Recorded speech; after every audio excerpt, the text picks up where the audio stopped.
Morning. Are you coming in then? Good morning, and what a show we've got lined up for you today. Today's going to be a good one. The one and only Jane McDonald will be in the house. She'll be here throughout the morning, tucking into proper fish and chips and the best shepherd's pie you'll ever taste. And with Valentine's Day fast approaching, we've joined some incredible chocolate creations from the genius that is Mark Tillingwood back. And we'll be serving more Spanish cooking as my food adventures take me to the stunning location in the heart of Galicia. And don't miss this week's little masterclass, where I'll be teaching you everything you want to know about one of my favourite vegetables, which is celeriac. And that's not all, because I'm joined again in the house by two top chefs who are welcome to cook for me and you anytime, to be honest with you. It's the brilliant Paul Foster and Tony Tobin. Welcome back, gentlemen. Happy New Year. So, Happy New Year to you. What are you going to cook first, then, Paul? What are you going to be doing? Doing a pasta dish from my new book. It's Caesar Malaredda, so it's a combination of carbonara and Caesar salad. Would that be the book on pasta? It is, yes. Funny, that, isn't it? You're a big lover of Italian food as well. I love Italian food and pasta. But not Italian food on the menu for you, then? You're going a little bit French this week. Well, it's Valentine's weekend and I'm trying to inspire the gents to cook for the ladies. Oh, yeah, right. Not big steaks, anything like that. A nice, succulent confit of duck with a little Cheryl Cassis sauce. There you go. There you go. Cheap date there. There we go. Right, but they kick things off today with an ice cream meringue cake that we're going to introduce to this amazing ice cream that comes from a family-run dairy in Cardiff, just outside of Cardiff. So I want you to have a little taste of this while we're doing it. But this is like a meringue layered cake. So I'm going to get on and do the meringue first of all. The meringue comes in the form of, we're going to make an Italian meringue. So we've got some sugar, I've got some water, and then we're going to bring this to the boil, and then add this to my eggs, which I'm going to whisk up. So this is the ice cream. I thought I'd start with you diving into it, so first of all for breakfast, but I mean, I love ice cream when it's there's proper ice cream and there's proper ice cream. This is a good one. Oh, my God. This is a good one. It's just delicious. It's so light. Tell the quality of the cream in it. Well, there's a gentleman at the end of the line smiling there. So to find out more about where this ice cream comes from, we're heading to Wales, like I said, to speak to Dean Cole from the Llanfaes Dairy. I think I've got that pronounced right, have I, Dean? Llanfaes? Yeah, well done. Is that right? Yeah. 10 out of 10. Exactly. So tell me about this dairy then and how it all started. So the name actually originated from my nan and granddad. They run the milk round for Brecon and surrounding areas. And then in the 80s, Mum and Dad decided to open a convenience store, and the dairy became attached to that store. So the name Llanfaes Dairy Shop became known. So Mum and Dad then started selling Mr. Whippy ice cream, actually, alongside the shop. And then, so the people who provided all the refrigeration for my nan and granddad, for Mum and Dad, they actually specialise in ice cream making equipment. And they said, like, why are you selling this? Why not make your own, basically? So they took us over to Italy. Well, Mum and Dad, I was very young at the time, obviously. Took Mum and Dad over to Italy and got a lot of inspiration, and sort of started from there, really. Well, it's interesting you say Italy, because the Italian, the flavourings particularly, but the gelato, the way that they make it is different to the way that chefs would make it traditionally. Yeah. But the flavourings are such that they go hand in hand with the great dairy we have in this country, don't you? If you get those flavourings right and you put it in the ice cream, you end up with a product like yours. It's amazing. But the actual flavourings are very expensive, aren't they? The quality of this, Yeah, I mean, especially the pistachio you've got there. At the moment, like, pistachio paste is just going, I think at the moment it's something like £90 a kilo. It's immense, by the way. It's absolutely delicious. Thank you. And it's all mine. He's taking the credit from his grandparents and his parents. That's the thing. I don't blame him. But you didn't study doing this as well, did you, really? You sort of took it over. You were in theatre, but behind the scenes in theatre. Yeah, that was kind of where I wanted to go with my career. That was my interest. And then I've always loved the business, don't get me wrong, but I think I don't know, I just made the decision that I didn't want to see the business end after Mum and Dad. So I gave up my theatre work and came on board full time about 5-6 years ago.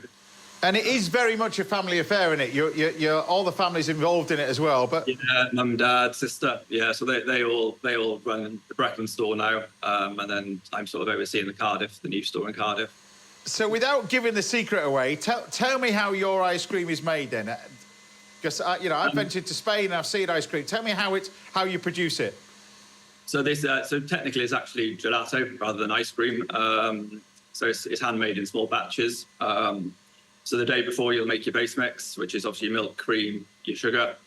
That's then pasteurized overnight. So that's heated up to 90 degrees and then cooled back down overnight. And then the next morning, then you essentially pull your individual batches off into buckets, and then you add your key ingredients, like so your flavouring pastes, which come from Italy. And then that essentially goes into what we call a batch freezer. And this is where it differs from ice cream to gelato. So it's how it's churned. So gelato is churned a lot slower than what ice cream is. So you get a lot less air within the product, and that gives it actually a more denser, more creamier taste to actually traditional ice cream. I can see them eagerly looking on there as well, really. Yeah. It's really interesting. Do you still own the dairy? No, so my granddad, we still use the same milk round that was originally my granddad's. So yeah, obviously when he retired, he sold that. That's been brought down from, it's about the third owner since my granddad sold it. But tell me about the flavourings that you started off with just a few, and now it seems like since you've been on board, they've expanded quite a lot. Yeah, so I think we're about over 100 flavours now total. So each shop, we've got a 42 display cabinet. So there's always 42 flavours on display every day when you come in. It's picking the new flavours, which is getting more and more difficult, I'm not going to lie, but... Yeah, these are amazing. I commend you for doing it because you just don't see these around the UK. And my only question to you is, can you open one in Stratford-upon-Avon so I can take my kids? Yeah. And Surrey as well, please. It is about the quality. It's about the quality of the dairy, but particularly it's about the flavourings that you put in there as well. But with that, you've got to be quite, you can have an amazing product and everything else, but you're quite different. You've changed the packaging, your sister has changed the marketing, you're very much into social media now that obviously your parents weren't. You're looking at a different avenue, I take it. Yeah, it's a big machine, isn't it? So we did a rebrand, actually, a massive rebrand just before COVID. Actually did a refit on the Brecon shop as well. Literally just about to open back up for the new season, and obviously COVID came along and shut us down. So that was a bit of a trying time. But yeah, then after COVID, the rebrand and everything sort of paid off. Heavy social media presence also helped, definitely. It's massive these days, social media. And just keep inventing the new flavors, getting people in to try them. I wish you all the very best of luck with it. Hopefully I'm doing this justice, because what I'm going to show people now is I've taken a little bit of the sponge over here, and we take this nice little bit of ice cream, and you're better off doing it in a loose bottom cake tin, something like that, and we're just going to press this down and layer it up. So once you get to this stage, you can then take some sponge. I bought this cake, by the way. I've got a great farm shop down the road. OK, I wasn't going to say anything, yeah, James. It is Valentine's. You can hide the packet, change the bin and put it in the bin. But layer it all up. Neapolitan, you've got different flavours over there. You can layer it all up as you go. That's that one. And then we end up with what we've got here, which I made last night. So then my Italian meringue, which I've whipped up. So that's the machine that's been going in the background. It's also, Dean, very good to put in ice cream if you want, isn't it? Yes. This is. You can, yeah. If you do, yeah. Anyway, I'll speak to you afterwards. But yeah, there's if you put this through ice cream as you're churning it, and then fold that in by hand, you get a lemon meringue ice cream using that nice, meringue. okay. It's amazing. So 120 degrees, boiling sugar. Before it goes into caramel, you pour it onto the whipped egg whites, and it cooks the meringue. And then what you do with this one is you just use a blowtorch. You can, if you haven't got one of these, a hot cloth. There we go. Right, bit of that, and then lift this off. Looks all right? Yeah, that'll do. That'll do. And then, right, lift that off. And then take your meringue and then dollop it on the top. Now, this is where you can be as artistic as you want, but... Or not. Oh, I don't know what you're talking about, Tony. Jackson Pollock, yeah. Well, exactly, that's what I would say, yeah. A bit of that on the top. And just do that. And a palette knife and just spread it all. And then the great thing about Italian meringue, it can go back in the freezer. Oh, because it doesn't freeze, because it's a high sugar content. Yeah, because it's high sugar. You can put it back in the freezer. and then you can serve this straight away. So you can make this, but I think this is ace. And the chocolate sauce is you just basically throw the chocolate in and just leave it.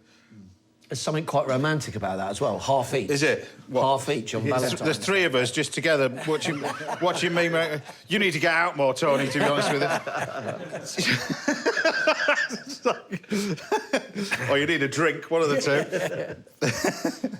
but there you go. Bit of that. And then...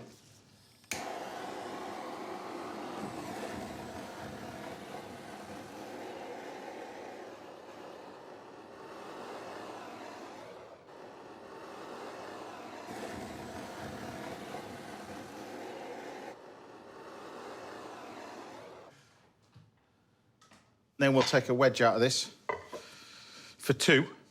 Yeah, we can share. Just straight down the middle, mate. There we go. And that's the thing with gelato, it stays quite soft, which is really nice as well. And then, I don't know whether you can have this on display in your new shop, to be honest, Dean, but... Yeah, definitely. Yeah, so we make ice cream cake, but yeah, we never coated it in meringue before, so definitely be giving that a go. Look at that one. Perfect. Amazing. There we have it. And then we'll put the chocolate sauce on the side. And there we have it. Hopefully it's done it justice. Dean, I wish you all the very best of luck with it. But there we have it. My ice cream meringue cake, Neapolitan, with a hot chocolate sauce. Done.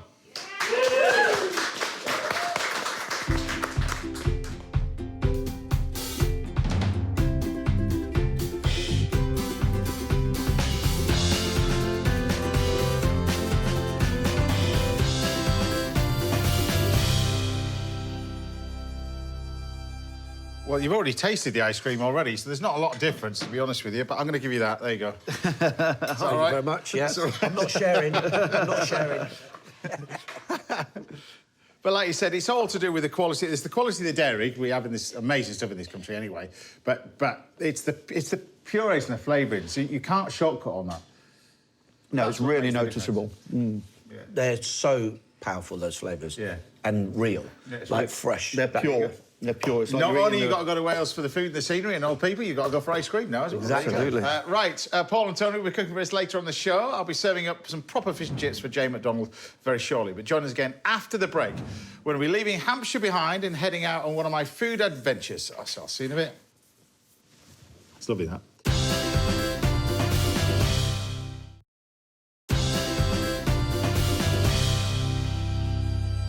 Welcome back. Now, Chef Paul Foster will be firing up the stoves very shortly, and I'll be dishing up a Yorkshire-style fish and chips for the fabulous Jane McDonald in a couple of minutes. But before that, loads of you have been getting in touch on email and social media with photographs and videos of dishes you've been cooking at home.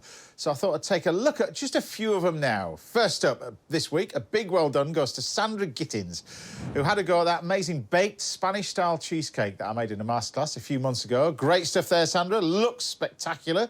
Next, we've got a photograph from James England, who's been hard at work, working away in the kitchen, preparing a beetroot and goat's cheese Wellington. How good does that look? Perfectly cooked pastry as well. I like the little bit of thyme on the top as well, a little garnish. And finally, top marks this week goes to Becky from Gloucestershire, who was very proud of this steak and homemade chips that she made. Well done there, Becky. Now, the great thing about that is you hardly ever see T-bone steak anymore. I love that as well. You get a little bit of sirloin, a little bit of fillet. You get the best of both worlds as well. Brilliant job there. OK, it's time for another recipe now. This week, I'm visiting Santiago de Compostela in the Spanish region of Galicia. And that's because it's almost Valentine's Day and I'm cooking in the grounds of, trust me, one of the most beautiful wedding venues and house that I've ever been to. This place is spectacular. Enjoy this one.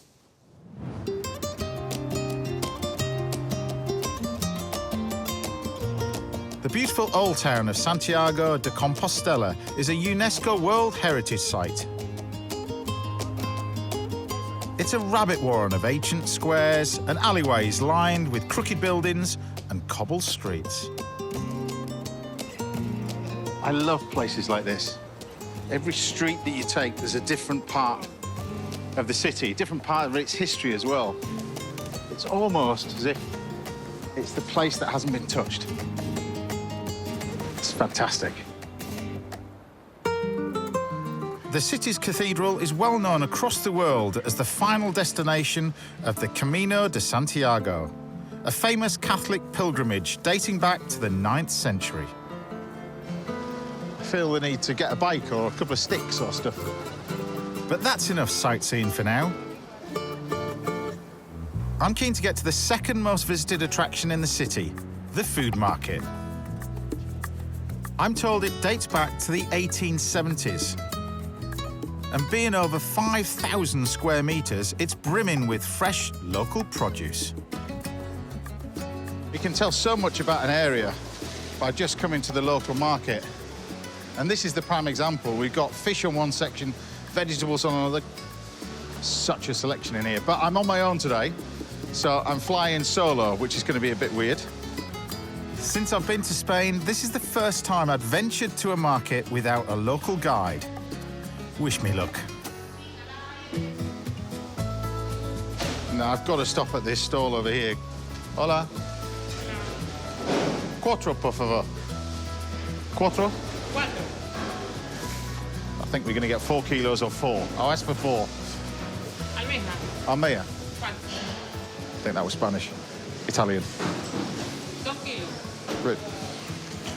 Doing all right so far. It's amazing what pointing does, isn't it?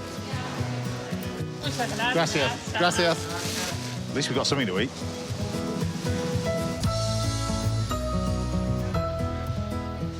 Now, always in a market, there are little jewels, and I've spotted this one, this amazing lady.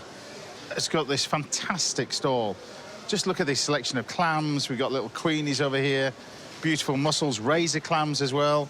And you can tell these are so amazing. Hola. Hola. I think I'm going to take that. Berberecho. Half. Mitad. Lo tienes mejor allí más grande. Oh, good. Yeah. Te pongo de ese. One of these. Okay. It's going to be good, this. She's going to give me half. Mitad.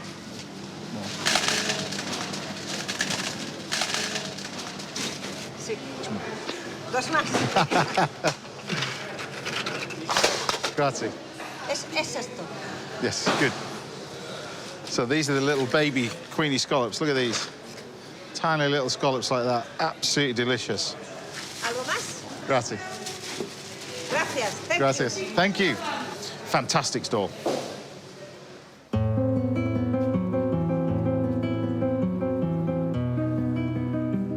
Cuatro. 4. 3. 9, 3. Gracias. A ti. I couldn't help but stop and get these tomatoes. Just look at these. Like rays of sunshine. Look. They're glorious. They really are. Well, that was an amazing experience for me. A new experience, a learning curve into the Spanish language. But I've survived. Now I'm going to eat.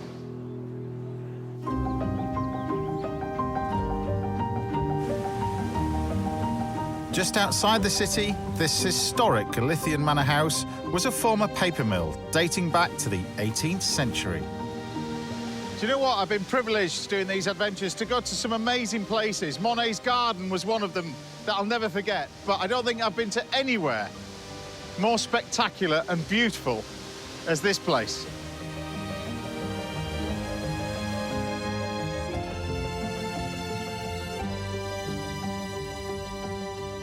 It's absolutely glorious here. And I thought I'd sort of cook the dish using the ingredients that we got from the market, really. I've got some beautiful clams, I've got beautiful octopus, some of these little baby scallops, and then running through the ingredients, I've got some garlic, I've got some rosemary and bay, a little bit of free parsley, and some tomatoes, and a touch of smoked paprika. But first thing we're going to do is chop up our garlic. Garlic goes into a hot pan with a couple of bay leaves and some rosemary. So as soon as the garlic starts to cook a little bit, in we go with the tomatoes. Now, if it starts to get ahead of itself, like that, I've just got some stock. Now, the stock that I'm using for this is a bit of chicken stock. So really start sweating those down a little bit. While they're sort of coming down in the pan, we can then concentrate on our pulled pork, our lovely octopus over here. Now, a little bit of olive oil, touch of bay leaf, some rosemary, just a few sprigs, maybe a little bit more olive oil. And then I'm going to get a little bit of the smoked paprika, just a touch. With garlic. Now you can leave that if you wanted to, just allow it to sit there while your beans and everything else cooks. I'm going to take a little bit of lemon. So often when they're grilling fish over in the northern parts of Spain is they're using a combination of sort of a acid, be it vinegar or lemon, mixed together with olive oil. It's usually in a spray gun. But just a touch of lemon juice over the top, because this is going to take really just no more than a minute or two to cook. You just want it to just colour nicely. Tomatoes are starting to break down now. That's exactly what we're looking for. Now, the beans I'm going to use are these Fabas beans. You can buy these now in these wonderful little glass jars. Now, I don't want too much of the beans, so we just want enough beans to sort of hold this all together. It's quite interesting putting rosemary with fish, but it does really work fantastically well with particularly grilled octopus, that kind of stuff. It's just delicious. So this starts to come together. Now, with a little bit more liquid into here, because now we're ready to add our clams to it. Don't be shy with this. Give a good selection. A little bit more stock, and we're going to cook this nice and gently for about 2 or 3 minutes. Meanwhile, the crew can explore this beautiful, beautiful place. It really is. Check out the moss over there. Just check that out. It's like the Spanish Narnia here.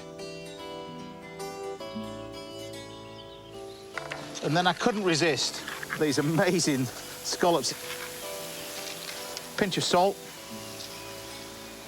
I'm going to allow that to stew together. You see that combination? You've almost got half beans to shellfish. When you've got shellfish this good, why spoil it with adding more and more ingredients? Let the shellfish and the flavour of that do their thing. And you can see now these little pots of jewels starting to open up. The clams and the scallops as everything cooks together.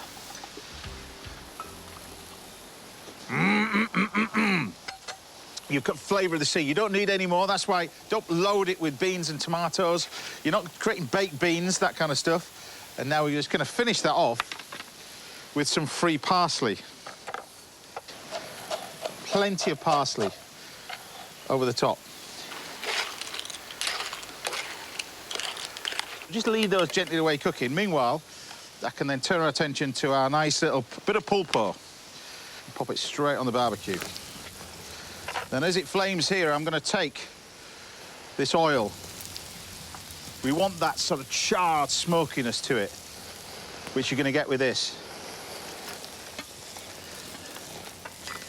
This is ready to plate up, really. Look at this. And just put this in amongst everything else. And then we can take our oil, a little drizzle of this amazing little oil over the top. I love dishes like this. And there we have it. An amazing dish and an amazing setting. And apparently, you can rent this for weddings. I don't do weddings, but if you are getting married and you rent this, I'm going to come and cook that. My clam, octopus, queenie scallop and fava bean stew. I do.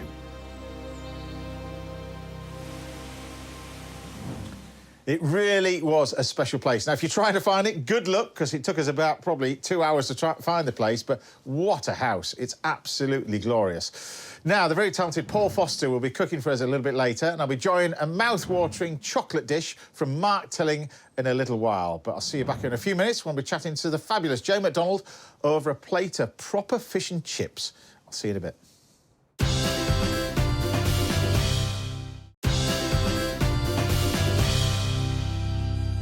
Welcome back. Now, coming up, I'll be giving you a masterclass in celeriac, which is one of my favourite veg, and Mr Tony Tobel will be treating us to duck confit and mash a little bit later.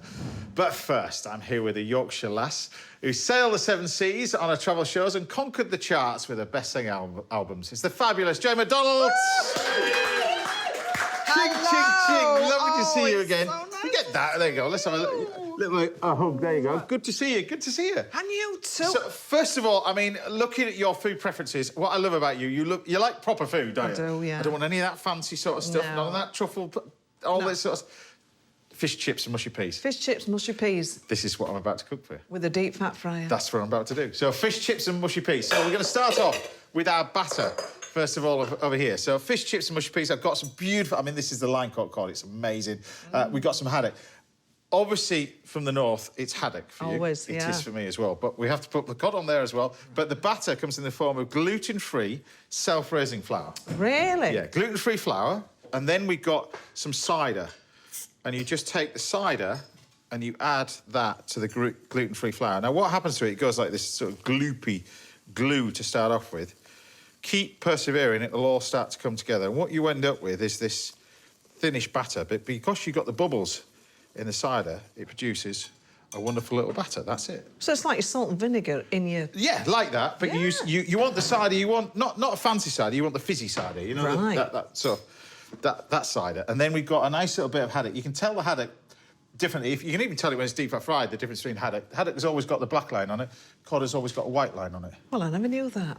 But that's your haddock. It comes with a black line on it. So we're going to deep fry this as well. But first of all, I've got to say congratulations on a career. What a career you've had. And what a diverse career you seem to be having as well now. Yeah, it's a fluke. It's not a fluke. It really is. Well, it isn't, because I know you work so hard at it as well. It's, you know, you work for everything as well. You must be in your element now, because you're doing such a diverse range of bits and pieces, from television to the theatre, which we're going to talk about in a minute, but still your love of music as well.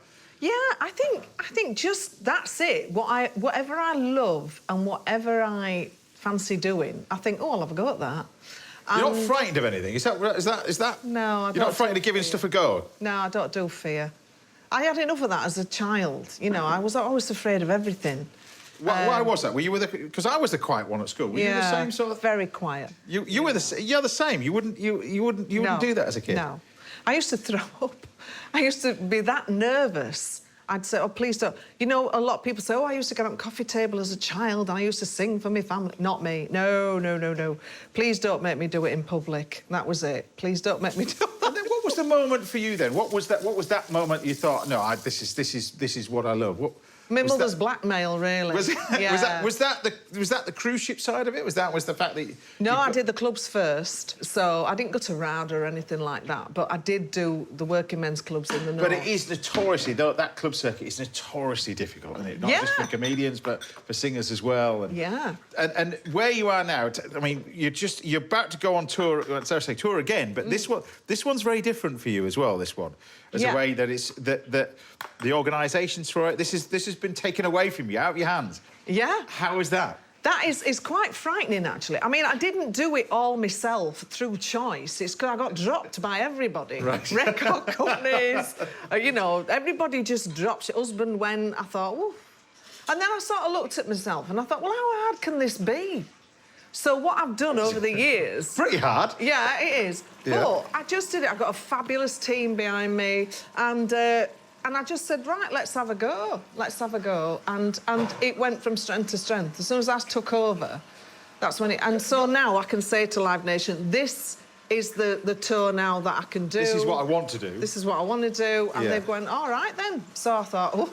Now, tell us about this, then, because I was doing a little bit of research on it. I thought I knew everything about you, and I didn't. And you've been playing the piano for quite a while. I didn't know this. Yeah, since, oh, God, I went to piano lessons when I was really young. I think my mother and dad sent me there to stop me playing with boys.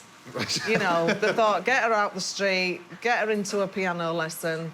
And I had an old upright piano from a pub, so I still had all the beer marks on it. And I learned, I got to grade 7 at the Royal College of Music. But I haven't played for such a long time, and at the moment I sound a bit like Les Dawson. But by the time we get to the tour... Well, you haven't got long, have you, really? No. When are you going to hit the road? October. Right. Yeah, so I'll have to get a bit more practice in, and it'll be lovely. And of course, my fans have never seen that side of me, so there'll be a few stripped-back versions of songs that I've written, and I'll be saying this is why I wrote this song, how I wrote this song, where I wrote the song. Right. A few of them I wrote in the States. So yeah, it's going to be totally different. But I get the feeling now in your career, your personal life and everything, your private life, you feel like you're very comfortable in terms of where you are, do you think? Correct, yeah, and it is a lovely stage to be at. Listen, I thought I'd be here for 5 minutes, and so did a lot of other people. But I've sort of just done what I like, and I've been very lucky with the people that have been surrounding me. And I've had a great time. But you have. I mean, you also have a great time. I've got to watch, because I do watch you on this on the travel show. Because, I mean, I would just love to get a job like that, because yeah, you're there's not one actually, going. well, yeah, exactly. I've got to cook all my travels and everything else, but yeah. You get to go to these amazing sort of places. Yeah, I am lucky. Do you pick those places, or do you just go, this is where you're going, Jane, and off you go? Yeah, I was very lucky. I had a fantastic team at Channel 5. Right. And we were together a long time. And unfortunately, it's finished now. That's it, it's done, because I'm dedicating this year to music. But the last 8 years of travelling have been some of the best in my life, and thanks to Channel 5 for giving me that time to go and just have a ball. Right, so I know you've got your one eye on this as well, so I'm just going to show you what to do. So what you do with this, these are the marrowfat peas. Marrowfat peas, you soak them, it always comes with these, really. This is a little bit of bicarb soda. You pop them in the water with the marrowfat, leave them overnight, and you end up with this. Oh. Then what you do is you take your marrowfat peas, you put them in here with some water, you bring it to the boil, gently cook these for about sort of half an hour, 45 minutes, and you end up with that. Right. Mushy peas, black pepper, a little bit of butter. Do you rinse them after the bicarb? You just take out the water, yeah, just rinse them off and then just top it all up. So that's that. We'll leave that ticking away.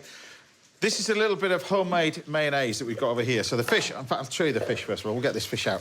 So this is the fish that we've deep fried. I saw you putting some scraps in there as well.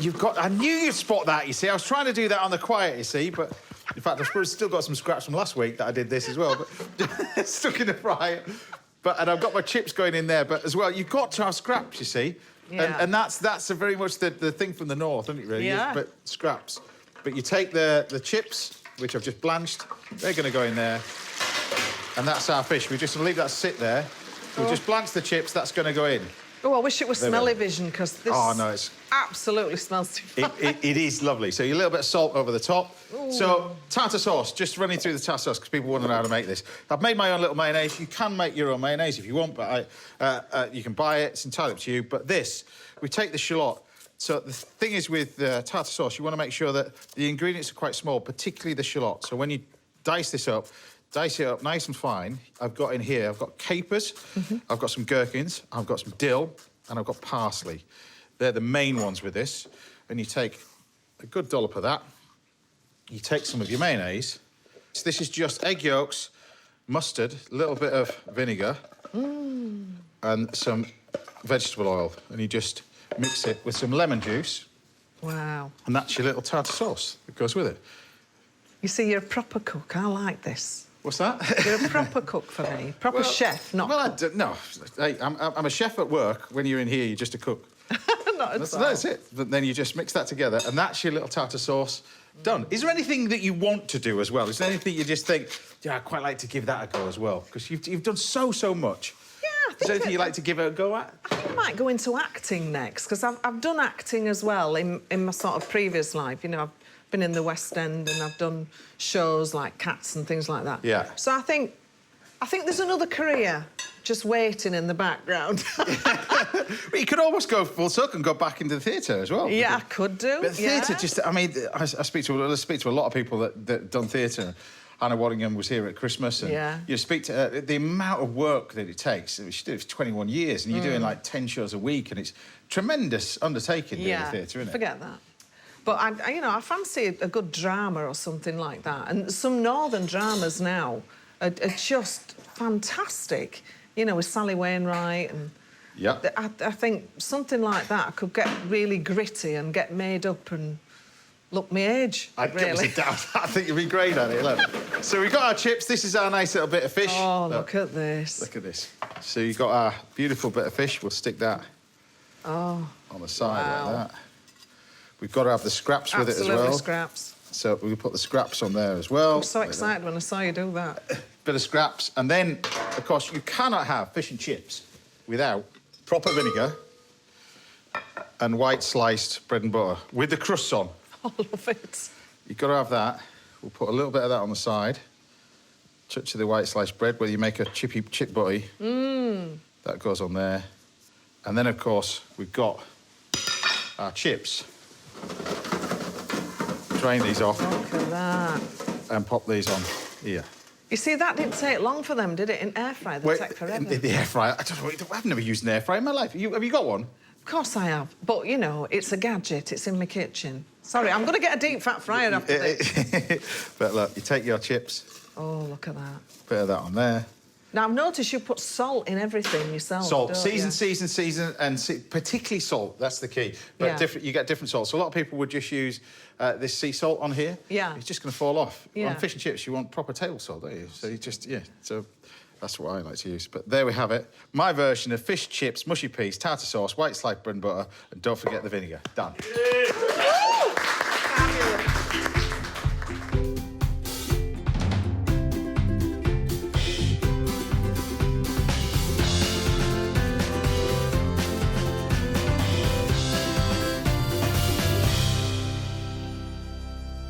Jane, there we have it. It's not a bad starter, is it? I love that. Happy with that? I'm happy. I'm Are you a ecstatic. vinegar lass? I am. Get I'll it? leave that to put you I on love as it. well. There we go. A bit of vinegar. You can't have vinegar. You've got to have. You've got to have vinegar on it, yeah. Yeah. I like a lot as well. Can I really dig into this now? You could, yeah, off you go. Start one and work your way through it. Thank you. The batter's crispy. Oh, I love that crunch, don't you? Oh, hey. I love you. Oh, my God, that is so good. It is Valentine's. There you go. Oh, chin, chin. You like that? Gorgeous. Good start. There we go. Right, we'll be making Jane's favourite food. That's a shepherd's pie, and hopefully making the best one she's ever eaten in her life at the end of the show. And we've got a masterclass in celeriac coming your way very shortly. Right, join us again after the break when Paul Foster will be taking over the kitchen duties. I'll see you in a minute. This is fab. God.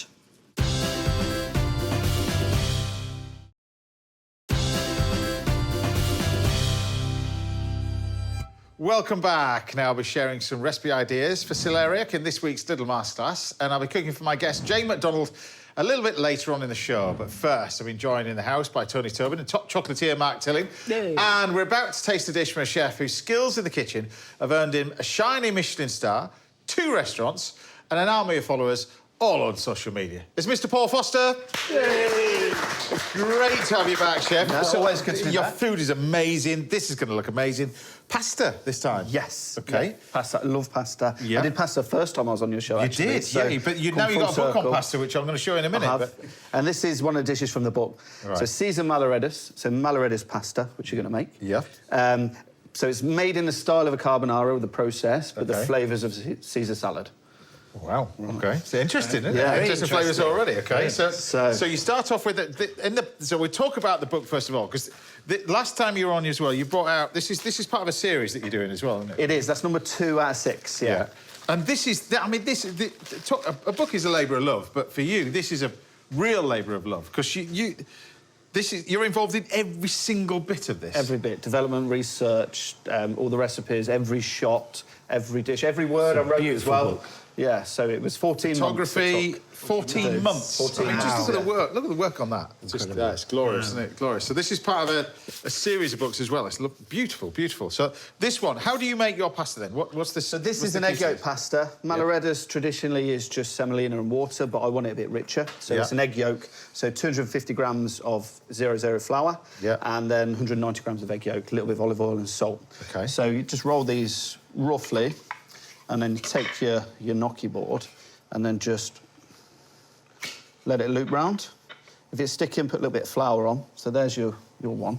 Thanks. And I've got to make... And I'll get on with the rest. And I've got to make 40 of these? Yeah, there or thereabouts. Depends how hungry the guys are, really. 60. Yeah, yeah, all right. Well, I'll carry on, that's fine. Carry on. So these look beautiful, then, don't they, really? But they've got a lovely texture. They catch the sauce, and one of the best things about it is really meaty, and this is a rich dish, so it just gives a lovely meaty texture. Now, last time you were on as well, you were just about to launch, or just launched, your second restaurant. Yes. This is in London? Yeah, so in Camden. Yeah. Yeah, we opened Grass-Fed in August last year. Yeah, really challenging having two sites, one in Stratford-upon-Avon and one in London. Well, you picked it. Yeah. But you know what it's like. We don't do things by half. Well, exactly.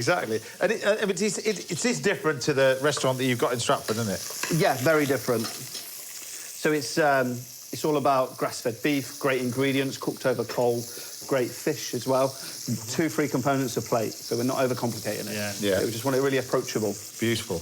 Right. Well, I think I'm on the home stretch in a minute when I get this done. So you've got the pancetta there as well. Running through the ingredients, you said this is more like a Caesar salad sort of stuff. Yeah. So carbonara and Caesar salad, they're 2 of the most bastardised dishes in the world, and I love them both. I think they're both. And I appreciate the process of them. Yeah, yes. So I wanted to bring them together and see if it worked, and it did. Well, I think it does. So yeah, and they do. You know, particularly when you're looking at the carbonara, the people have their own variants of it in all manners, aren't they? Really, all different types of carbonara. Really, that's the thing. Yeah, and I'm a purist as a chef. You know, I appreciate when people are trying to take something classic and elevate it. But there's so many random ones out there. I just wanted to really... There is a beautiful classic carbonara recipe in there as well, but this was more about that process of making that sauce with the egg, really. Right. You're showing off now, doing them 2 at a time. 2 at a time. I'm on a roll here. I'm on a roll. So I'm just going to take some anchovies to start the base for the sauce. Right.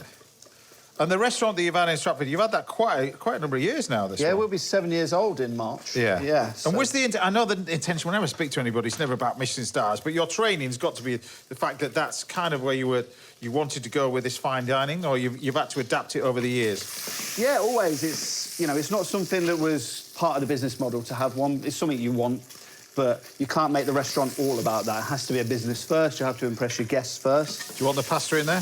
Yeah, if we go straight in there, get some salt in. There you go. So ones like this, when they're fresh, about 4 minutes to cook, 4 or 5 minutes, depending on size. I'm going to do a few more because I've got nothing else to do, so I'm going to do a few.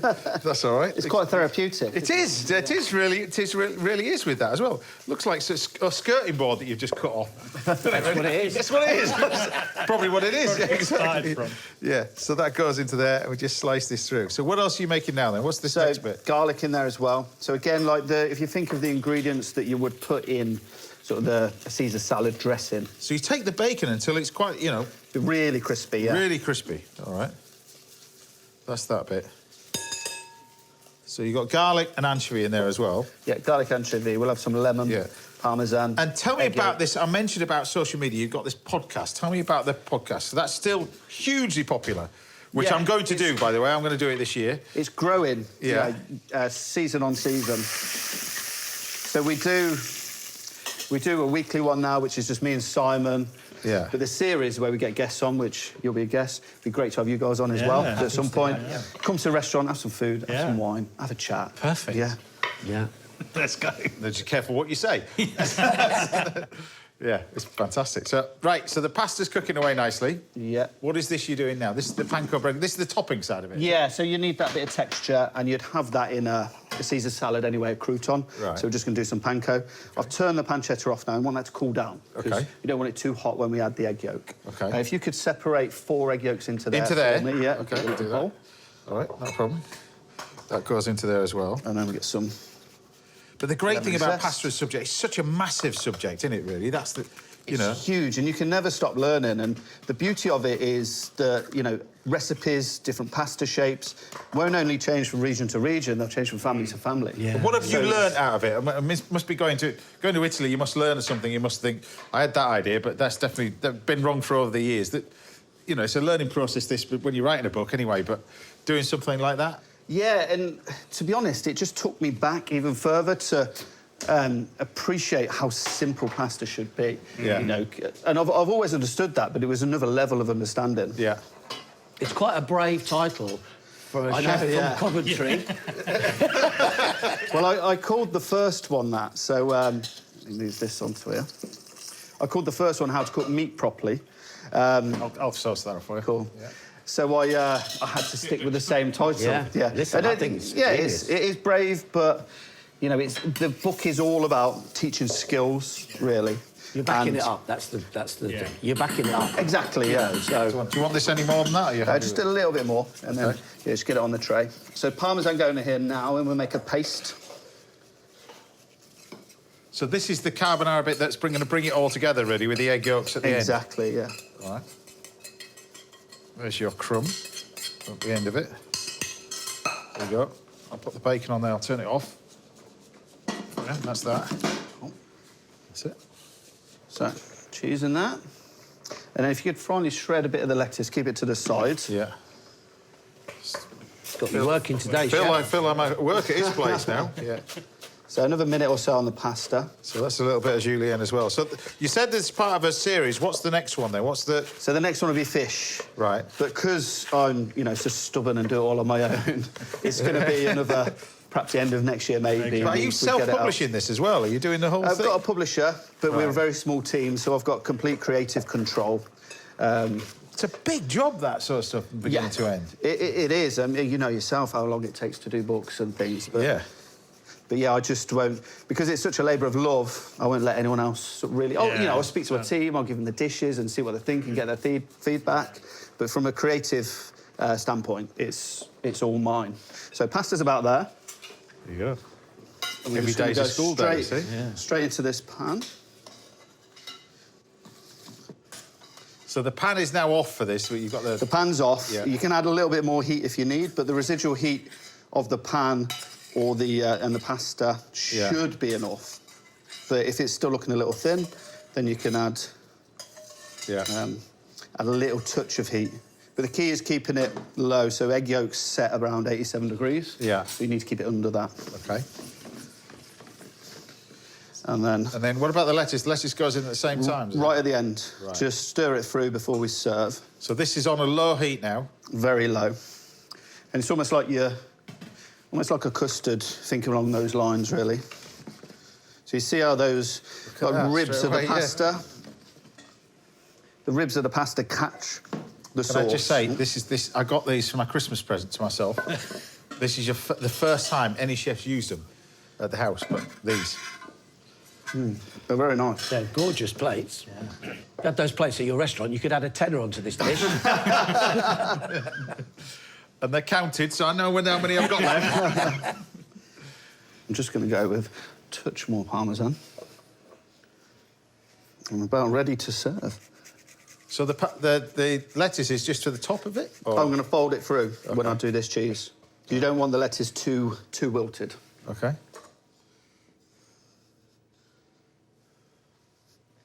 Love this. Lovely, isn't it? There we go. And if you need a touch of pasta water, use that just to let it down. You make this look so easy, though. That's Yeah. like him. Can I just let you in a little secret? Before he started cooking, he said, "Can I remind you that I used to watch both of you on TV when I came back when he came back from school." Yeah. School. Can you believe? I had dark hair then. Yeah.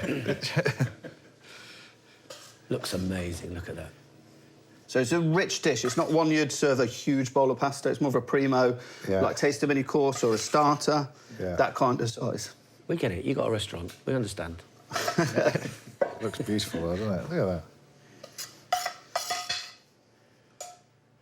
And where would this come from? Where does this come from, Italy? North, south, east? Well, it doesn't really, created because it. I come up with it, so... Right. Comes from Coventry. So panko on top. Yeah.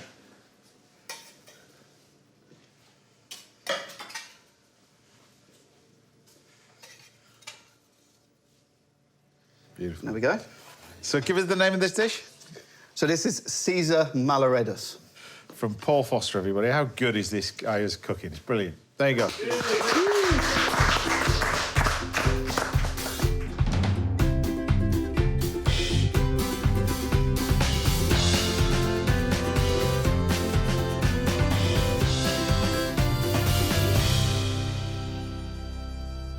Right, gentlemen.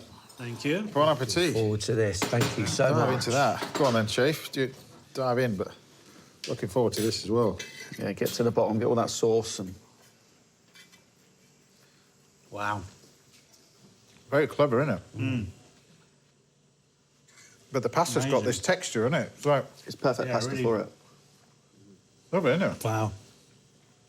Just talk amongst yourselves. It's absolutely delicious. Paul Foster, everybody. Best of luck with the book as well. Fantastic, that. Right, Tony will be trying to cook a little dish that's going to beat that a little bit later on. And I'll be cooking for Jane McDonald at the end of the show. But don't go anywhere, because after the break, it's Mark's turn to wow us with more incredible confectionery. I'm looking forward to this. You can go get it out of the car. This will be amazing. See you after the break.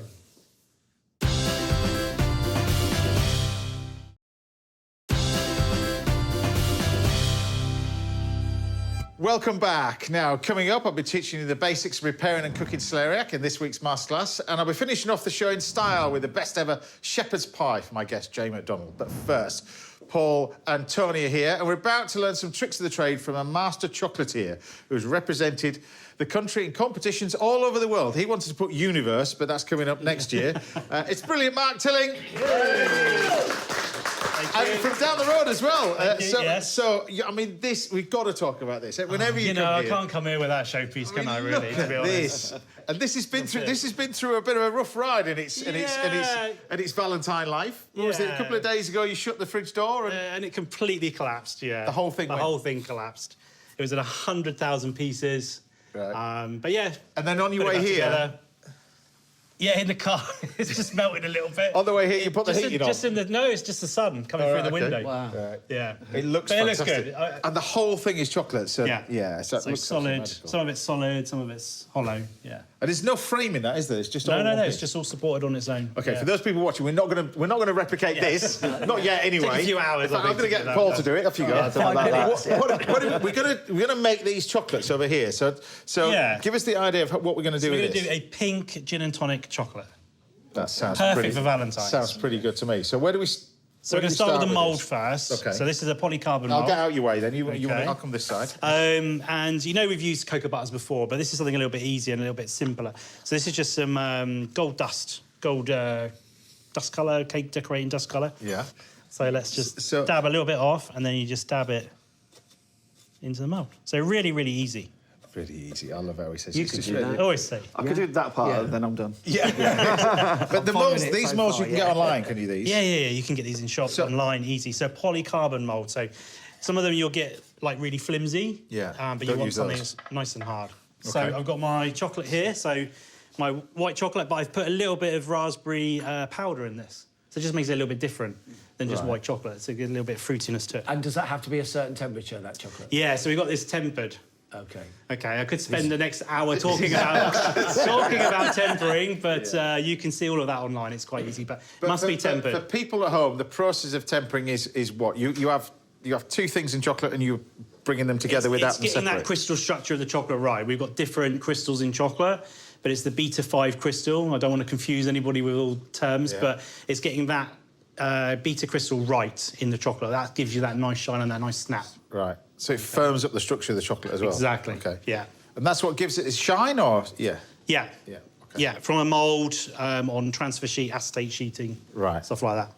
So this is the chocolate bit that we're going to fill these, but this is the first stage. So we need that nice thin coating. So we're just going to fill it out really quickly, Right. and then we need a good chocolate scraper. You could use a sort of a palette knife or something. So scrape it all off. So do you miss the competitive element of it, or not? No. You don't. Yeah, I get the feeling. Been there, done that. You've done all Like, that, yeah. Because when I first met you, many, talking about 30 years ago, that was your thing as well. You just started that journey. I love competitions back then were great. Hats off to everybody that does them. But these are global competitions that you're into. I mentioned that as a tongue-in-cheek thing, that world competition. Yeah, but so I did the World Chocolate Masters twice. Won it. My God, 4 years running, like just constantly thinking and doing it. Yeah, like, Right. It's It is a labour of love, isn't it? But Yeah. What a nice job to have, though, isn't it? Yeah. I think I could win at eating the chocolate. Not making. So you've just tipped that out. Yeah, so That's just the tip first that out. stage. Got a nice sort of surface, you know, a couple of mil thickness. Okay. Straight upside down. That just stops it all sinking back into the bottom because it's still a little bit wet and it would just go to the bottom, but we want it to be nice and firm around the sides. Now, what about fridge? Do you fridge this? Don't you fridge it? Do you... Well, yeah, we want to fridge it a bit. Right. You know, I know everybody's fridges at home, they're like 5 degrees. Well, that's really too cold for chocolate. Okay. We need it a little bit hotter than that, so around about 10, 12 degrees. Right. So wine fridges are good Right. to set chocolate in, but you can set it in a 5 degree, but don't leave it know in that, there you for see. too long. If you leave it in there too long, it gets moisture on it. And obviously you don't want that on chocolate, it becomes all sticky and you get what we call sugar bloom.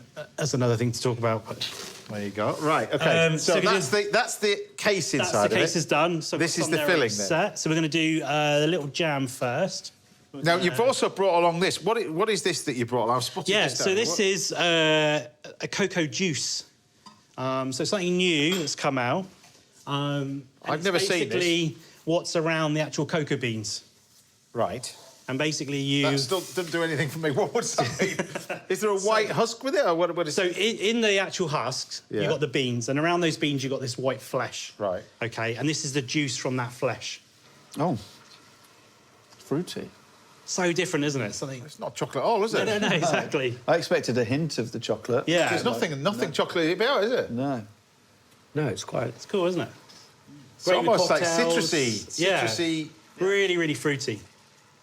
So you can see now where chocolate gets its fruitiness from, you know, it's... Wow. It's this around the beans that sort of rots down and starts to give that bean its flavour. So that's Right. part of that sort of process. So in there we've got...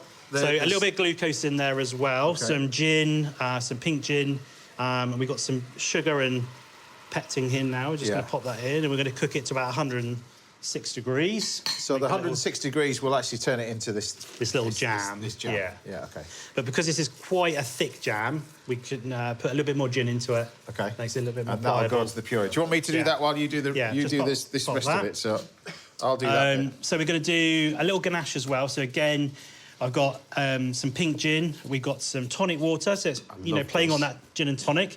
So tonic water, and I've just infused that with some juniper berries. So just crushed them down. Oh, put in, perfect. so just get a little bit more flavour into it as well. Look, we got this nice. Look, this is That's nice. cool. Nice That looks and really thick. good. So That's this well. is nice and thick. Now we're going to add that sort of ready. pink. Yeah, and Gin then we as can well. just put that to the side, let that cool down. Yeah. I've got some already done. Yeah. And then we're going in to your bag. put all of this So the whole Yeah. juniper goes in as well. Wow. juniper, tonic water, some more gin, a little bit of zest. Nice. Keep it going. Little bit of strawberry puree. So what is this we're making? What is... So this is going to be a little ganache. Right. Okay. We've got some white chocolate and we've got some cocoa butter. So it's quite easy to add lots of white chocolate, but it makes the ganache really, really sweet. Okay. But obviously you want that setting of that ganache. So if we add a little bit of cocoa butter, so this is in a powdered form, and we call Yeah. it macryo. So is that dried? So it's dried, freeze-dried cocoa powder. Okay. Yeah, so we can put that into there, It's just the best job in the world, isn't it? Yeah. and then... I've got a question about cocoa butter as well. Is that what you use when you spray stuff? Yeah, so if we're going to your spray, so a apples. little bit like what's on these chocolates here, you can see the red. So that's a red cocoa butter. Okay. So I do that apple. I do an apple Yeah, as well. yeah, I've So I seen do you this do that. apple dessert, which is sprayed. We use the. You can actually buy it in a can, can't you? The cocoa butter in a can. Yeah, yeah. Buy the red and the green cocoa butter and the different. It's colour all ready, and then you just spray Already, it. you don't have to mess around like this, chap. You just buy it in a can. There you go. Oh, that's interesting. So, He's done all the work for you. It's just so in a you're can. cheating, are you? No, just twisting the storyline a little bit. So all that's gone in to the white chocolate. That's going to melt that down, and then we're all ready to start filling. So case is already Yeah. set. We're going to put. If you just stir that for me, I'll Yeah, just play will with do. this. So this is the little jam. We're going to pop this just a little bit in each one. Just come back to the spray one more time. Banksy could do an edible picture, couldn't he? Yeah. Exactly. I think he needs to contact me first, though. Okay. Did you not know that I'm Maxi? So just a little bit in each one. So there's two flavours in here as well. Yeah. So So it just makes it a little bit So different. in essence, if you've got the you know, I say about this, but you can buy these. I've seen these on the internet as well. There's you know, if you've got the stuff like this, you can just keep going and going and going. The world's your oyster, isn't it? That's different flavours. No, definitely. I mean, this just keeps it all in temper for a long period of time. So if I use a bowl to temper my chocolate, it's going to set quite quickly. Yeah. Where this has just got a little bit of heat around it, just to keep it nice and soft and in that temperature. So is that in with water in there, or that's just a heat element? That's just heat element. Yeah, we don't want to use like a water bain-marie. I know all. some people do on the stove. It's fine, but Chocolate doesn't like water, does it? Doesn't like water. No. Right. So we're going to put a little bit of this. There we go. You see, a lot of chefs will be doing this over a pan of boiling water, and you're thinking you're going to eat And it makes it trickier. Yeah. And it's interesting that you've got this heat gun there as well. Yeah. So what's the heat gun for? Oh. It's making a complete mess. That's all right. That's it. I got scissors here. Let's go. All right. What do you use the heat gun for? So this will eventually start to set. Right. As you can see, it's getting thicker now. Yeah. So we just need to top it out with a little bit of heat. Heat gun. Right. Yeah. Okay. So just going to pour a little bit of this in. So you fill each one of those. Yeah. Well, I'll let you do them all, but you've got one over here. But Yeah. that's that one. All done. So you see when it sets, it goes a little bit more. That's my supper later. And then we need to seal them off. So it's really important to seal them off correctly. Yeah. If not, you get bacteria growing inside. Okay. Don't want to scare anybody or anything like that. But... So again, we use a heat gun. So this is just a paint stripper. Right. You can use a hairdryer, just something to give a little bit of heat. A bit of a difference on your hair to a hairdryer using one of them, though, isn't there, Yes. really? And then just take a little bit of that chocolate. You make this look so easy, though. I know you've done it all your life, but you do make it look easy. Yeah, sorry. And then just close them up. So giving that a little bit of heat will that make sure that that chocolate sticks better. Yeah. Again, not in the fridge. You can do a little bit more in the fridge just to set that off. Right. Yeah, but that's But don't fine. store them in there. Okay. No, don't store them in there. Another one I made earlier. Because it's, you know, it takes time for that chocolate to set properly, and then we can just tap them out. Wow, look at that. And you can see we've got the design of the mould there, and then a little bit of that gold powder on the top there. And then you just pop them on here. Yeah. Brilliant. So Gentlemen. different flavours here. I've got some caramels and stuff like that, but try one of the gin ones. Yeah, So you've got the definitely. gin one. Try the gin one. That's these ones. And you need to hear that crunch, don't you? That's the... Yeah, so that's, you know, you've got that chocolate tempered perfectly with that little Satisfying crunch. Yeah. So there we have it. That puree in the white chocolate is really good. At Yeah, just cuts through that. Yeah. It's Willy Wonka different. himself. Mr. Mark Tilling! The brilliant. The man's a genius. Right, with Tony trying to top trump that. Good luck with that one, with the duck confit later on this morning. And I'll be laying on a spot lunch for my guest, Jane McDonald, later on the show. But I'll see you here after the break, and I'll be teaching you everything you ever want to know about celeriac in this week's Diddle Masterclass. I'll eat this. You need to take this away. You've got 3 minutes. Okay.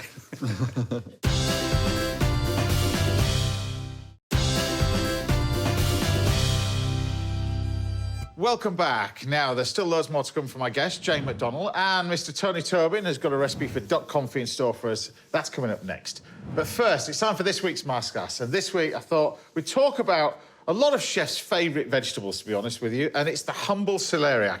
You see it often in the supermarket. It's just left there, like it doesn't have any friends, really. But it's an amazing, amazing vegetable. It's used a lot in France, and I think that's probably where I learned how to cook it properly. So we're going to do 4 variants of it. 1 fried, 1 baked, 1 cooked, and 1 raw, because you can. It's so versatile, this. So we're going to start off with the soup. A really nice, simple way of making it is into a soup. So what we do is we take some milk, and just milk. There's no need to add any things like shallots or garlic to this. The celeriac has just been diced, which that is. We're just going to pop that into there, like that, with some cream. And all we're going to do is bring this to the boil and just cook this now for about 6 to 8 minutes. That's all it's going to take. That's our soup bit done. Next, we're going to do the salt-baked one as well, really. That's the one that takes the most amount of time. So for this one, really, you make a pastry, which is flour, salt. You can use table salt or you can use sea salt. It's entirely up to you. And we use half and half. Mix that lot together with a little bit of thyme. Now, you don't have to use thyme if you want. You don't have to use any sort of herb. You can use thyme or rosemary. Those are the sort of two. Even sage for this works really well. But the whole point of this is the crust. You obviously don't eat it because of the salt in it. It's quite unpleasant. But what this does is impart so much flavour into the celeriac when you cook it. So all you're going to do is just bring this together into a dough. Now, you don't have to be too fancy with this. You can add a little bit more water if you want, like that. But you're just going to bring this all together like that. So you can cook fish like this, but vegetables like this are amazing, particularly sort of new season potatoes as you're coming into the new year of potatoes. Probably have to wait till sort of March, April time for those ones, but the new season potatoes, the small ones like this, if you just take the picture like that and just pop them in here and then case them and bake them, it's just wonderful. But this, like this, really simple. So I'm going to make sure that's coming up to the boil, which that's not far off. And then all we do with this is you take a rolling pin and you roll it out like that. So you just want to make sure that you get to there. So you don't need to go the full way, because what we're going to do is then use our hands to do the rest of it. So take a tray, take a bit of celeriac, that one, and then just encase it over the top like that. And you want to sort of encase the entire celeriac in this and just press it down like that, so it all basically seals the celeriac in. Once you get to that stage, then you set the oven. It's about 160, 170 you want the oven set at, so quite lowish, but you want to cook this for about an hour and a half. Now, depending on the size of the celeriac, obviously you get the bigger ones, it's going to take a little bit longer to cook, but you can actually serve this straight away from the oven if you wanted to, and break it out and serve it at the dining room table, or you can then leave it in the fridge. And I've left mine in the fridge overnight because I like this as sort of salads as well. You can actually serve this hot or cold, but when you actually leave it in the fridge, the flavour is transformed again. So, like I said, just pop it in the oven, like that, and we've got one that we've got here. And you see that celeriac is now heating up, and if we just break this, because the crust bit, the actual bit of salt has done its work. There you go, look. And what you end up with is this bit of celeriac in the middle.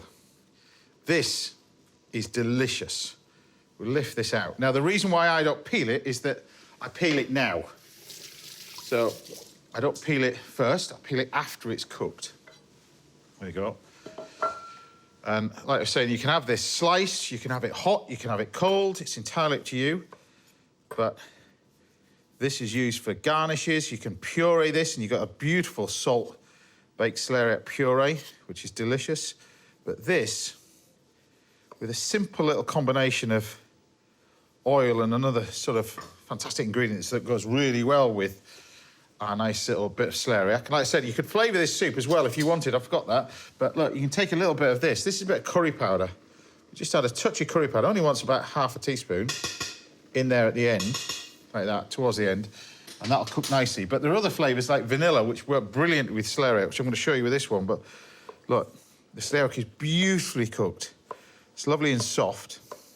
And if we slice this through, and you can see it's lovely and moist still, we just put that on the plate. This is just fantastic with a bit of creme fraiche. It just really, really does taste delicious, this. So just a little bit on the plate, like that. And really unusual sort of flavour. There we go, a few bits in there, and another bit. Now we've got our soup ticking away nicely. I'll move that to one side, because that's that bit. And we're going to finish this off, this nice little bit of celeriac over here with a lovely little dressing. You just take some vanilla. Like I said, there's different spices that go really well. I mean, it takes a lot of spices to celeriac, but things like vanilla, this is a bit of vanilla pod. You want it in a small amount, because this is quite strong. This, together with just a touch of extra virgin olive oil, some salt, and some black pepper. Tiny bit of salt, obviously, because the stuff we got in here. Mix that together. This is a vanilla oil. And this, with our nice little bit of celeriac, tastes amazing. Like that. Really, it's all it needs. Dollop of creme fraiche, it's fantastic. That's one way of cooking celeriac. That's another way. The other way, classic French way, is called remoulade, which I absolutely love. And remoulade is very, very simple. So what you want to do is peel the celeriac. It's much better to peel it with a knife, to be honest with you, rather than mess around with it. Sorry. It's much better to peel the celeriac with a knife rather than with a peeler, because you'll get this bit out as well, this root part as well. There we go. It smells so good. You've got this sort of celery, parsnippy sort of flavour. It's just delicious. And then what you want to do for remoulade, really, really simple, is you just slice this nice and thin. Remoulade is sort of French version, I suppose, of our coleslaw. We got that coleslaw mixture. The French do this really simple thing called remoulade, and all it is this. And over there, I've got some mustard. I've got a touch of mayonnaise. Now, this sort of simple little salad you can do with cold meats. You can have it with fish, cold fish as well, which is really nice. But like I said, cold meats usually. It's just wonderful, but used as a little side order as well. Side salad. It is delicious. No need to, once you get to this, no need to salt it as well. You're just going to take the celeriac, once you get to that stage, grab yourself a bowl. And then over here, I've got some mayonnaise. We can just use a dollop of mayonnaise.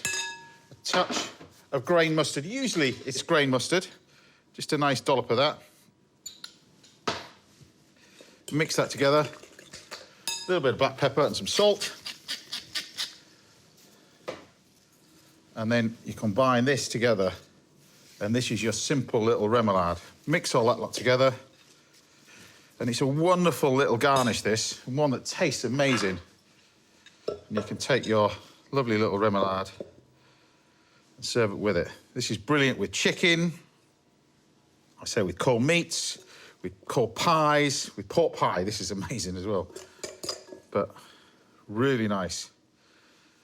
Little remoulade. It's a great thing that, and also a great thing for the summer because it's brilliant with barbecues and bits and pieces like that. A little bit of remoulade. Then we've got a soup. Just check on our, not far off. Another minute. Gives us time to do this. Our last one, really. This is the celeriac crisps. What you can do is use a peeler, and you just take the celeriac and peel it down. Now, you could, if you wanted to, keep this and do whole crisps, as in circular crisps. If you use a mandolin or stuff like that, you can then slice this, but another way to do it is just thinly sliced it. And I've set the fryer for this about 150.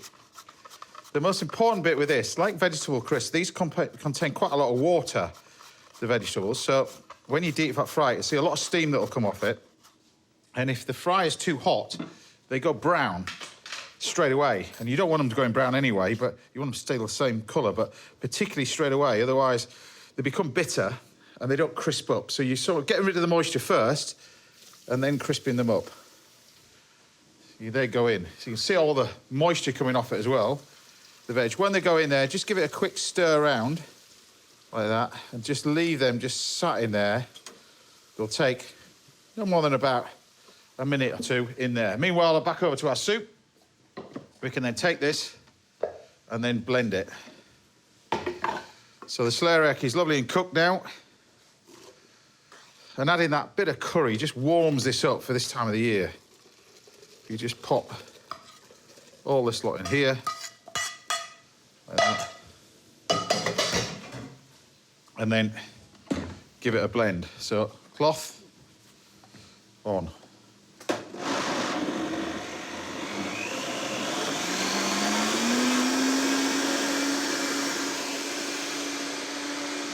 Okay, these chips are now ready. Lift these out. Then take a little bit of table salt over the top. You see the colours there as well. Switch this off now. There we have it. And then this is your simple soup. Remember, this is just celeriac, really, and milk. With that touch of vanilla. Or, in my case, a little bit of curry powder. But either on, you can actually use both, which really well. The key to this soup, though, and I think that's the key to all soups, is you've got to season it properly, particularly salt. So, black pepper and a good amount of salt. Properly season it, and then mix that all together like that. It is so, so good. And so simple as well, that's the key to that. So easy to make. But look, you've got this gorgeous soup. And you can really glam this up if you wanted to. You can just leave it like that, of course. But if you want to do anything really fancy with it, you can then take some leftover cream. And then I've got some little bit of herb oil over here. You can actually buy that. I've seen it in the supermarket nowadays as well. Take a little bit of cream, touch of that. You can grab some oil, a little bit of olive oil. This is this herb oil. It's beautiful little green oil. Sits that on the top. And then you can grab some coriander, another herb that goes brilliant with a little bit of celeriac. And then, of course, you've got your little chips. You can pop in it as well. So there you have it. 3 or 4 different ways with one of the greatest veg you'll see anywhere. So next time you're in the supermarket or your veg supplier or the market, don't just go wandering past it. Celeriac's not just for Christmas. Give it a home after Christmas, because this is one of the most tasty vegetables you'll use and taste anywhere. There you have it. 4 dishes done. Now, if there's anything you'd like to learn about Little Mousecast, then do get in touch. We see if we can help out right here on the show. Time now for a quick break, but join me again in a couple of minutes when we're home for another great plate of food, this time from Mr. Tony Tobin. Duck confit's on the menu. I'll go well with that celeriac. See you in a bit.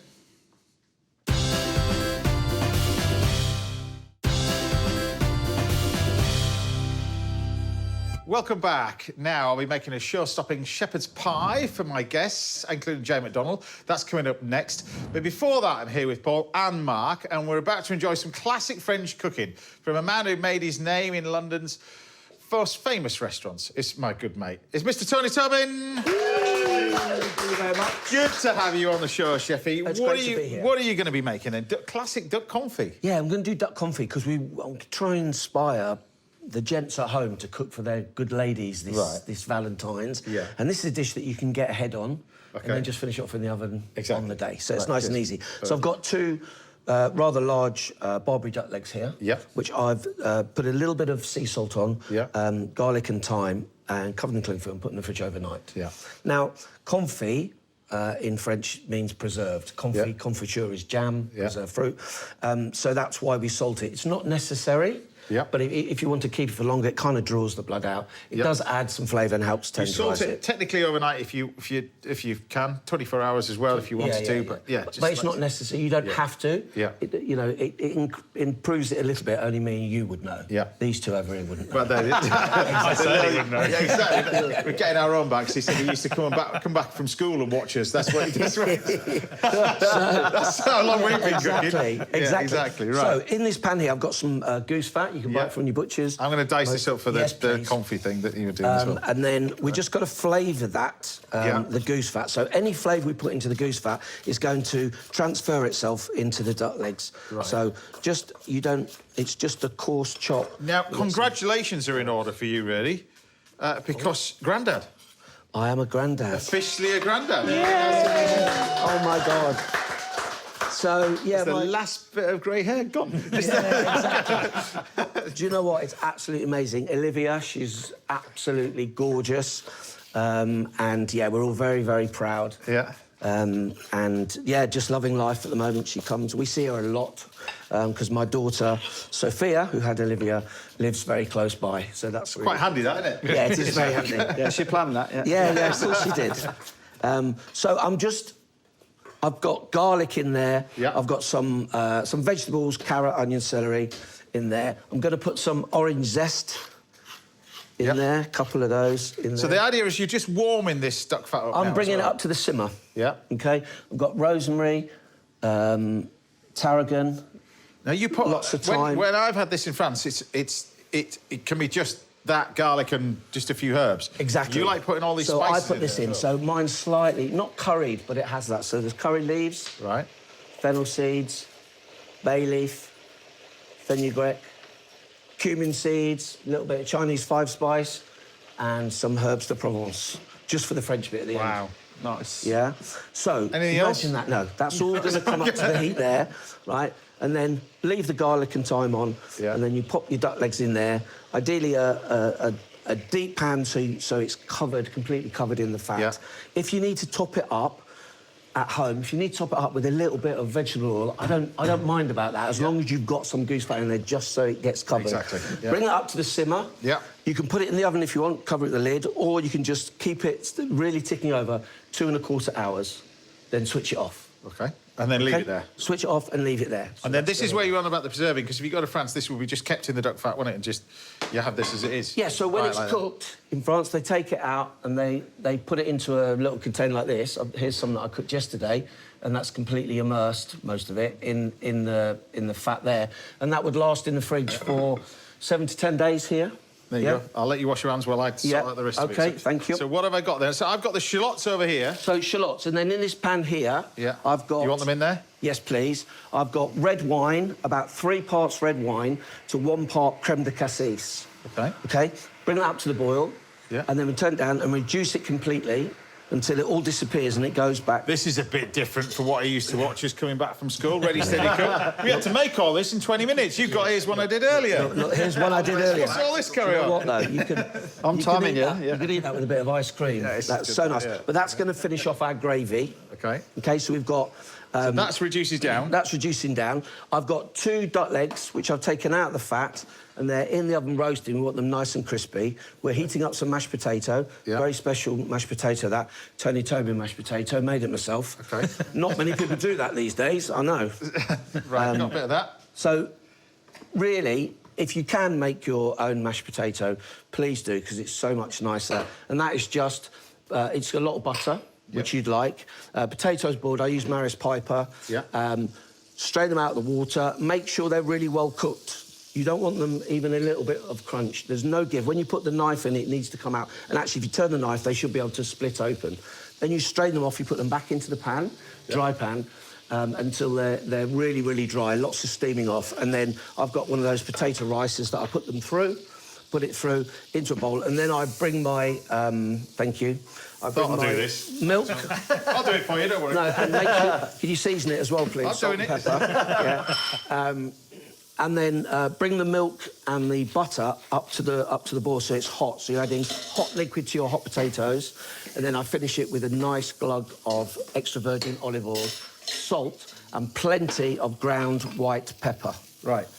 Right. So you're making this potato then. So rather than just dollop it on, you're going to do a little chefy little thing. Well, not really chefy, but it's a chefy shape. It's a chefy So you shape. take any old spoon. This spoon would be pretty useless without a cling film on it because it's a slotted spoon and the potato would go through it. But if you put cling film on it, all of a sudden, right, you can make a little chefy shape like that. Are you impressed with that? That smile. It doesn't stick. Look. It doesn't stick. Yeah, it doesn't stick. Look at that. Lovely. I can see you impressed with that, James. You can have that There's one. going to be people making a hell of a mess of this for Valentine's. Have that one for your next book. With a practice. Yeah. Right. Few beans. Yeah. You can serve this with anything. I've got a mouthful of So tell me about. So great news is you've now got a new job as well. New year, new job. You're down the road from me. I am. I've got a new job at Goodwood Racecourse. Wow. Looking after the kind of... What they're calling me a development chef, so helping... They've got a lovely chef there called Alan and a guy in production called Jamie. And I'm joining forces with those two. And the food there is amazing. We feed thousands of people. Well, the ingredients all around Goodwood are amazing anyway. Yeah. They've got their own ingredients. It's Yeah, absolutely beautiful. animals and vegetables and cheese. Look at that. delicious, classic. Right. That. That's proper classic, isn't it, that? I like the addition of all those Oriental ingredients and See, like you haven't spices. lost it, Tony. You haven't Thank lost you, it. chef. Some people say you never had it in the first place. No, I but know, you I never had know. it. But you ain't lost it. There you go. Look at this. I feel like we should do... Do you want to name this dish a la Ready, Steady, Cook? No. Tell us what this dish is. Tell us what this dish is. This is my confit of duck with a shallot and cassis sauce. They're brilliant. Mr. Tony Toby. Now, if you're just switching on your TV, remember this from 30 years ago. I'm just thinner. Tony Tobin, everybody. Thank you. Thank you very much.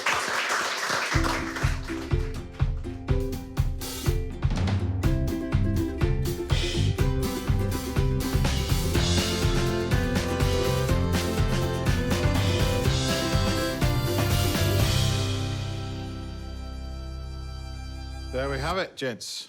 Brilliant. Dive in. I feel the need we should set up a candle for them and just dim the lights. We just leave. Dinner for two, yeah. It smells great. You can be my Valentine. That sauce with that right at the end, it just lifts it. transforms it, doesn't it? And it goes with so many things, that, so you can use those. And the spices, it's interesting, you put a lot of the spice in, but man, you can really taste them in the dough. You can taste them. It really comes through. Wow. Really nice, isn't it? Really good. Never had that with those spices in there as well. Oh, thank you, Doctor. There you go. It's not bad, that, is it? Mash is good. Super, I'm not super sharing. tasty. Yeah, he's not sharing, exactly. Thank you. Right, there you go. Absolutely delicious. Mr. Tony Tobin, everybody. Thank you very much. Cheers, guys. A legend. Congratulations as well, pal. Cheers, mate. Right, we've still got time for one more final course this morning, so join us again after the break where we're roasting up the best ever shepherd's pie for Jane McDonald and all these three. I'll see you after the break.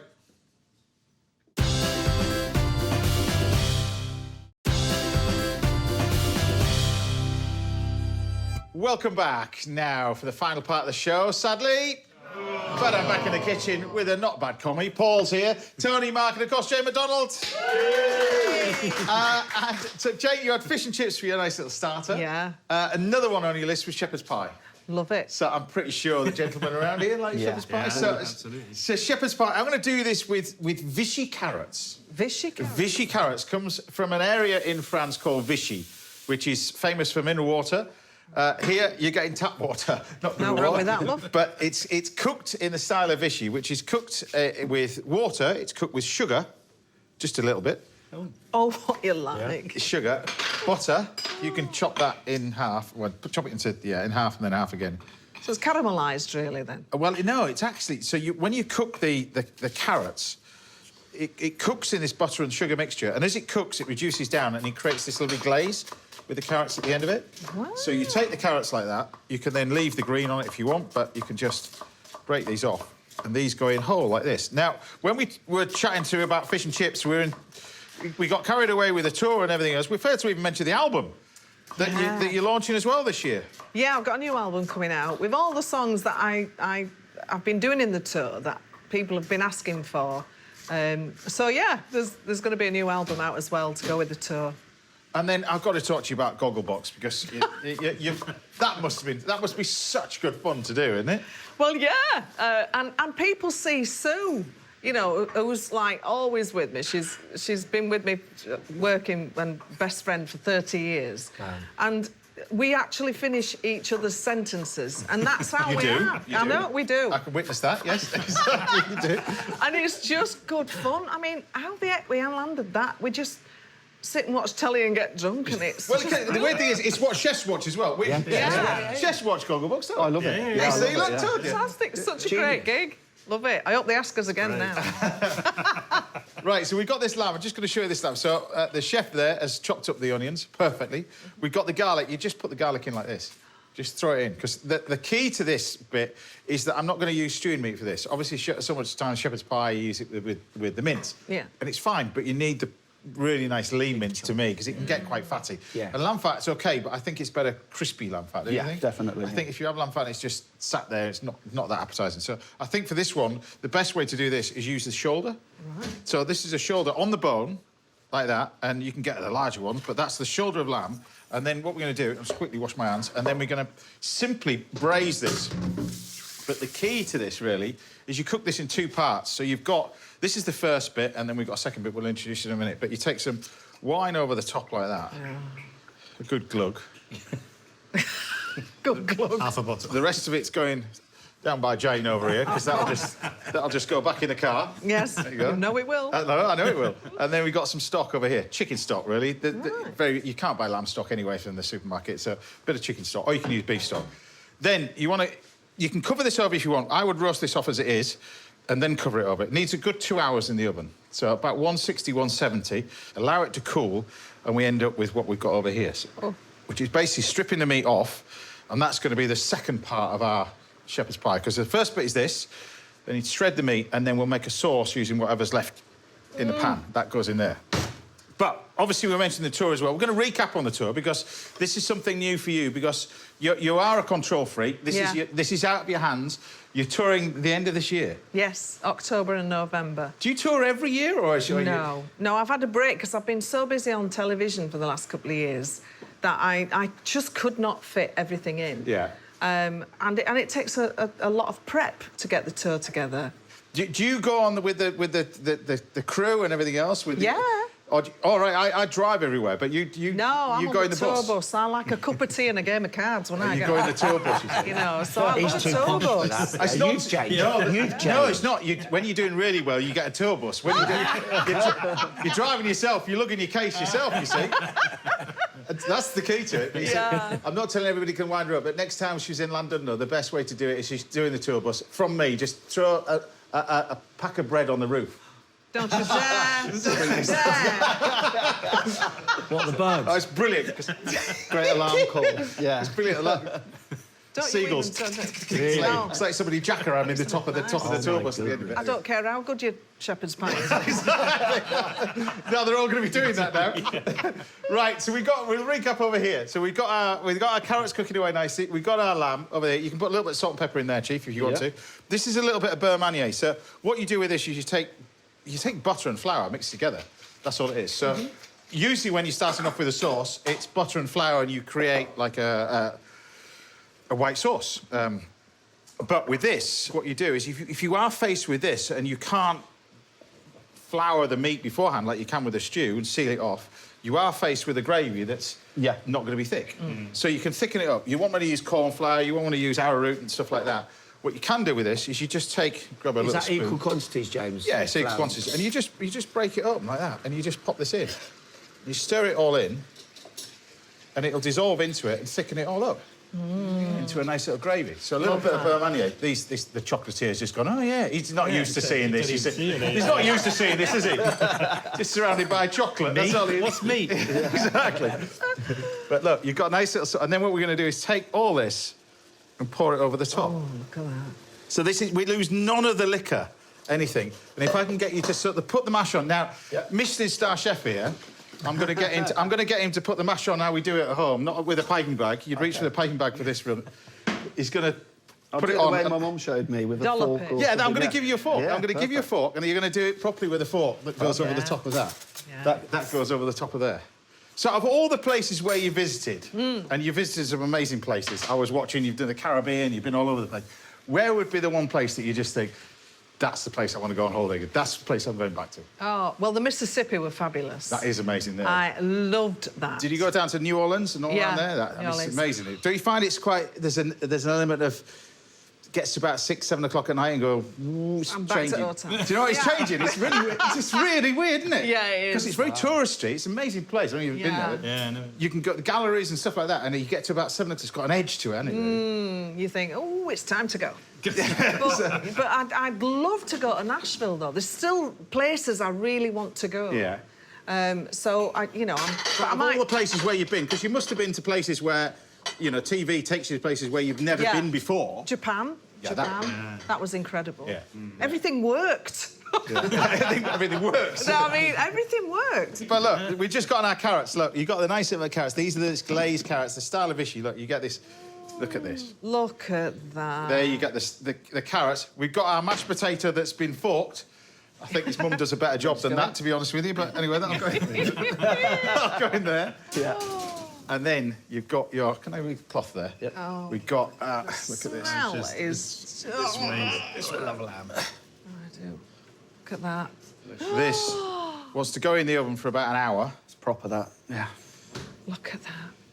There you go. And then what we do is we're just going to take a nice little spoonful. We take our carrot, and I actually like this just as a whole chunk. Yeah, best way. Carrot like that. Nice. Just on there.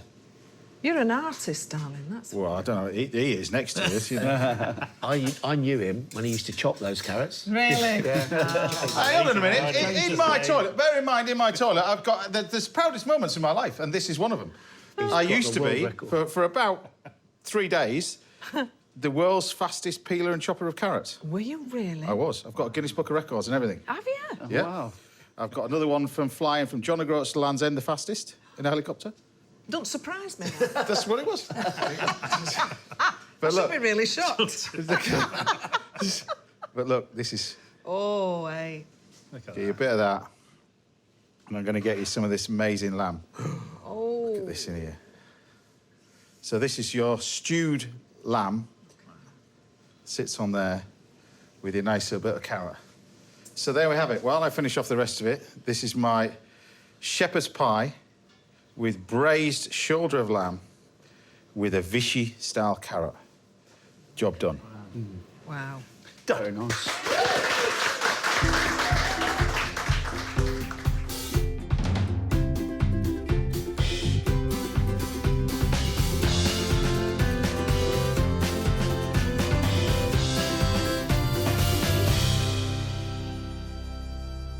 Right. One for you. Thank you. One for you. Thank you. One for you. Me and Thea have got the pan. Yes. Oh, lovely. That's all right. Oh, even plates are warm. Warm plates. Love it. Have you got enough room there? Yeah. Carrot. That's Yeah. amazing, isn't it? There you go. This is That is. It's. We were talking about this. Well, we Wow. use the lamb mince, or you use that, or half and half. Just Shredded makes a difference. Takes it to a different level, doesn't More it? flavour as well. Yeah. You don't need. Happy with that? So Good stuff. There we go. That's all we've got time for today. Massive thank you to all my guests. Dean Cole, Paul Foster, Tony Tobin, Mark Tilley, and, of course, Jane McDonald. Good luck with the tour. Good luck with the album as well. There we go. We'll come and see you. We'll see you back at the same time next Saturday morning. We'll be joined by more top chefs. Judy Dew will be here, and Ryan and Liam Simpson-Trotman. And also top forager Alicia Vasey and 80s music legend Tony Hadley will be here. Tony. Are you staying for next week? Yeah, I think I might. I thought you might. Until then, take care. Thanks for watching. Bye for now.